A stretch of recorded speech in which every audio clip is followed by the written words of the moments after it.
Gray hair is not a university of wisdom. My people, have you heard that famous saying? The gray hair of an old man comes with wisdom. I have one small question.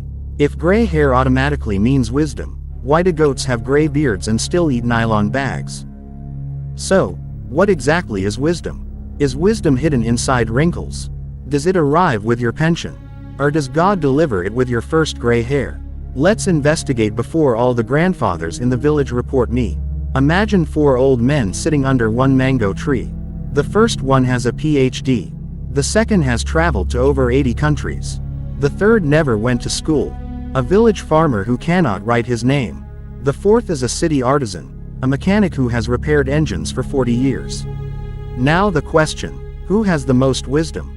Most people will shout, the professor. Others will say, the traveler. Some will vote for the village elder. The mechanics will say, leave all of you, my chairman knows life. The truth, education is not wisdom. Education gives knowledge. Knowledge tells you that a tomato is a fruit. Wisdom tells you not to put it inside fruit salad. Travel is not wisdom. You can visit 100 countries and still come back home to fight your neighbor over one bucket of water. Experience is not always wisdom. Some people repeat the same mistake for 50 years. That is not experience. That is commitment to error.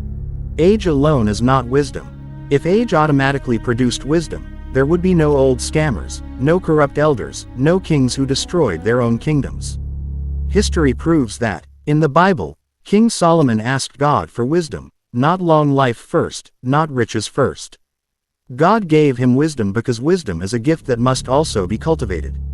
Yet later in life, Solomon himself made foolish choices by allowing many foreign influences to pull his heart away. Even the wisest man recorded in Scripture could still make unwise decisions. So wisdom is not something you collect once and keep forever. Moses was educated in Pharaoh's palace. Yet 40 years in the wilderness taught him lessons Egypt never could. David was a shepherd before he became king. His wisdom grew through faith, hardship, victories, and mistakes. Jesus amazed teachers at 12 years old, not because of old age, but because true wisdom comes from understanding, truth, and God's purpose. Now back to our 4 old men. The professor understands books. The traveler understands cultures. The farmer understands seasons, patience, and nature. The mechanic understands how things work when they break. Each carries a different kind of wisdom. Real wisdom is knowing when, where, and how to use what you know for good. That is why Proverbs says, the fear of the Lord is the beginning of wisdom.